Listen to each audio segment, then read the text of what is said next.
Coronavirus or COVID-19 can be especially dangerous for the elderly. Do you know how to stay safe?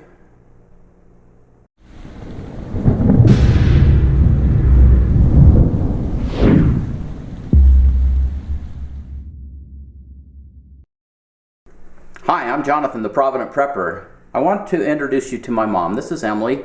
She's 83 years young and still very healthy and active. And because she's at greater risk for coronavirus or COVID-19, we want to make sure that she stays healthy. So we're taking extra precautions to help make sure that happens. In this video, we will talk about the status of coronavirus or COVID-19 and the steps that you can take to make sure that you stay healthy. Stay tuned. This video is especially for our elderly friends who are at greater risk for contracting the COVID-19 virus. Throughout history, there have been pandemics. In the last 100 years, there's been about 3 of those, and they've taught us a lot about how to deal with this. A pandemic is a widespread epidemic of a contagious disease that affects a high percentage of the population over a large geographic area. Today, the World Health Organization announced that COVID-19 or coronavirus has now been classified as a pandemic. Pandemic is not a word to be used lightly or carelessly.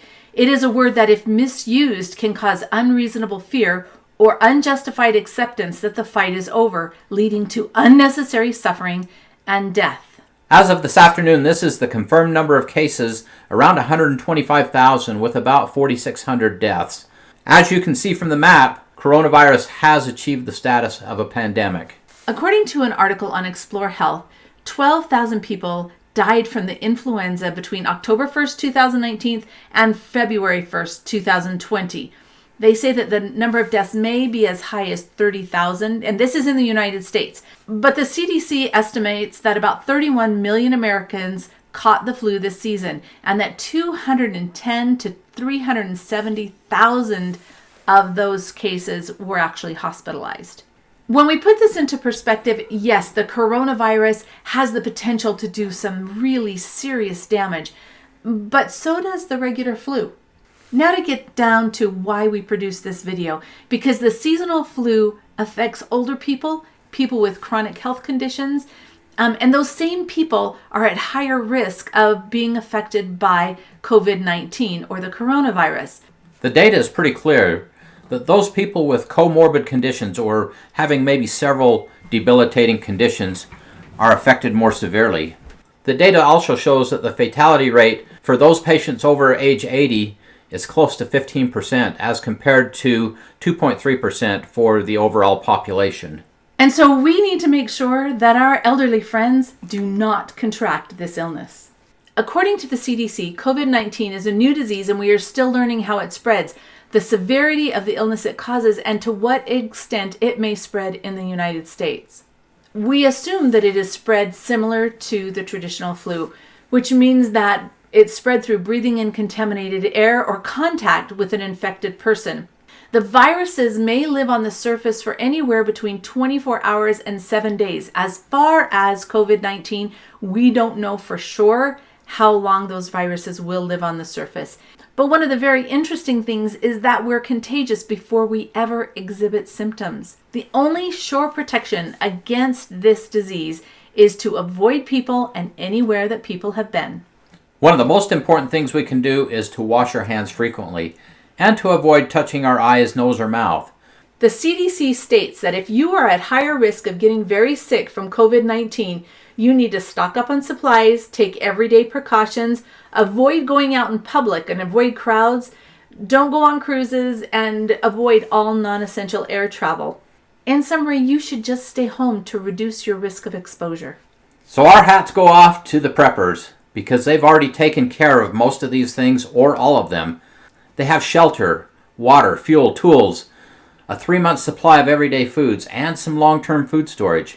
And they have medical supplies and whatever clothing they need. The CDC recommends that we have enough household items and groceries on hand to be prepared to stay home for a period of time.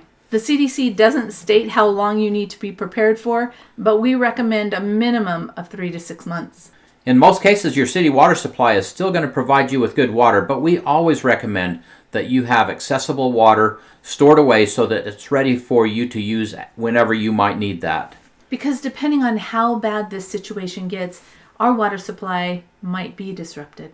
The CDC also recommends that you contact your healthcare provider to ask about obtaining extra necessary medications to have on hand in case there is an outbreak of COVID-19 in your community and you need to stay home for a prolonged period of time. And if you can't get the extra medications, consider using a mail order pharmacy, just so that you're not there with the crowds. The CDC recommends that you have over-the-counter medicines and medical supplies such as tissues to treat fever and other symptoms. Most people will be able to recover from COVID-19 at home. If you click the card in the corner, it will take you to a really good post that we created about some over-the-counter medications that you might want to consider stocking in your prepper pharmacy.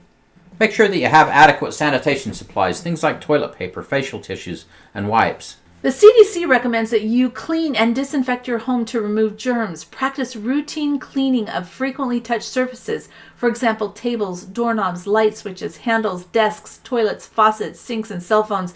Today, as I went into town, I was very careful about not shaking hands and not touching doorknobs or anything where anybody else had touched. And I think that's normally a good practice, but right now it's a critical practice. Dehydration is a serious complication of the flu. Make sure that you have the supplies that you need at home to stay hydrated. If you click the card in the corner, we wrote a post entitled How to Prepare for a Pandemic, where we actually give you recipes for different hydration supplies and go through step by step the things that you might want to consider doing to prepare for this pandemic.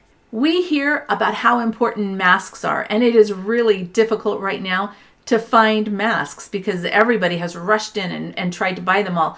But there are two ways that you need to use those masks. In this picture, our little friend has leukemia. Kenny is wearing the mask, but it's not to protect Kenny. It's actually to protect Johnny from the germs that Kenny might be bringing in. So if you are an elderly person at home and the pandemic is rampant in your area, you might want to require people coming into your home to wear a mask to make sure that you are protected.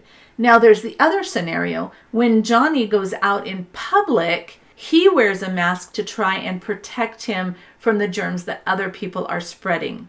Along with that, remember that breathing in the contaminated air isn't the only way that you can get sick. You need to protect your eyes also. Also make sure that you have backup power for any medical devices. Things like oxygen concentrators or CPAP machines, any of those kinds of things, make sure you've got a backup source of power to be able to run those. And for everyone, not just our elderly friends, this is a really good year to plant a garden. It's springtime. Let's just get busy and plant something. You can grow a small vegetable garden in raised beds or containers that you have adapted to whatever your ability level is. The reason that growing your own garden is important is because supplies may be limited, and going out to get fresh vegetables could be a very dangerous task.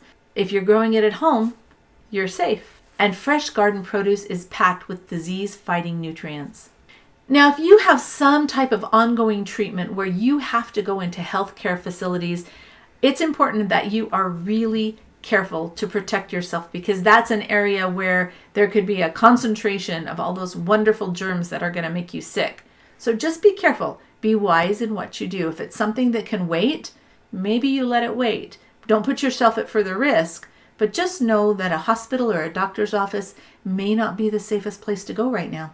From history, we know that quarantines are rarely very effective, but it is an effort to do something to help the situation.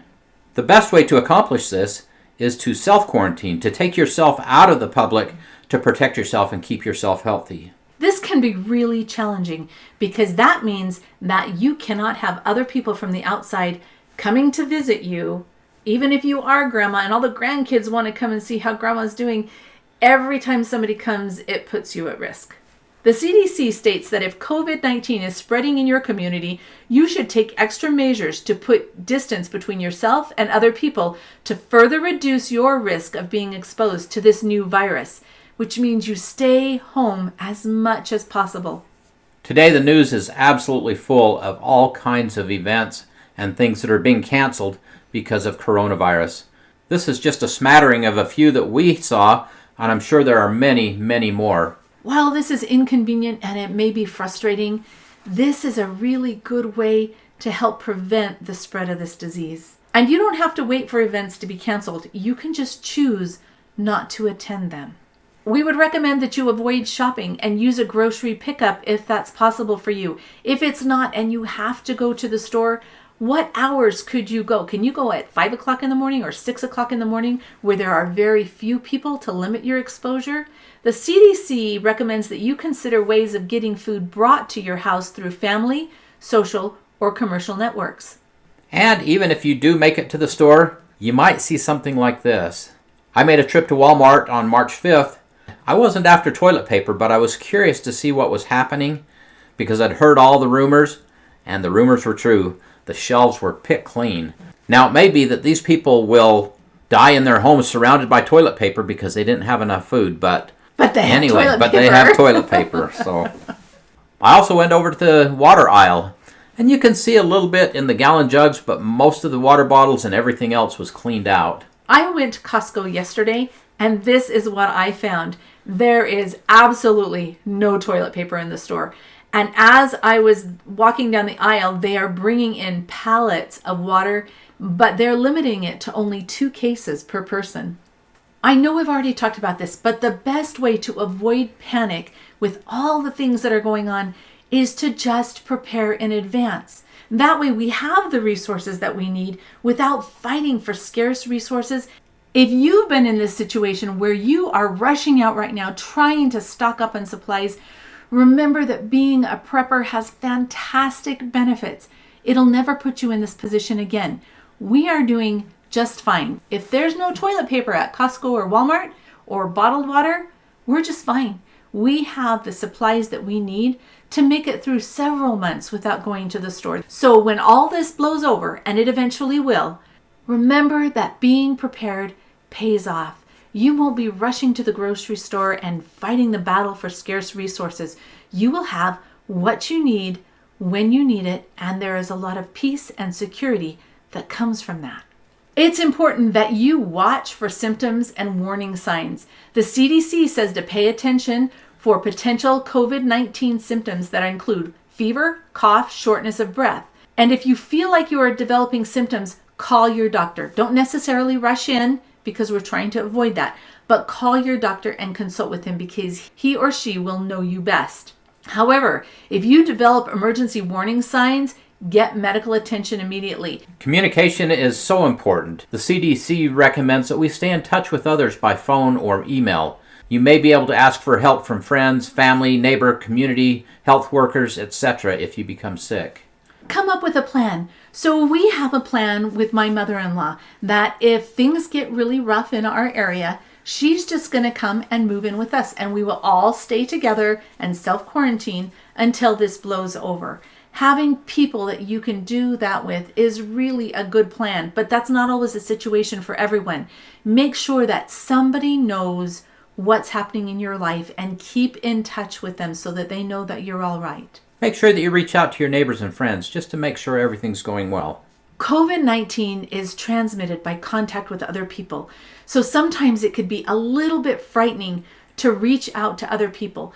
But remember, we can't do this alone. We are really in this together.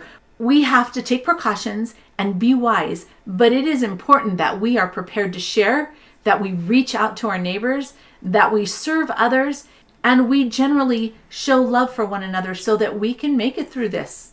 We encourage you to Google the Provident Prepper, Prepare Now to Survive a Pandemic. This was an article that we did several months ago, and there is a massive amount of great information in there. We encourage you to take a look. Yes, we did a huge amount of research so that we could be prepared no matter what happened with the pandemic, and this is a great resource for you.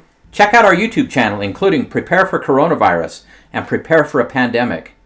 These are full of lots of great information. As you can see, my best option is to avoid crowds and just stay safe at home. And should coronavirus come to our community, we would plan to self-isolate together, because together we can get through this. And now for the questions of the day. What steps are you taking so that you can self-isolate? And do you have elderly friends or neighbors that you can help get through this? Comment below. And thanks for being part of the solution.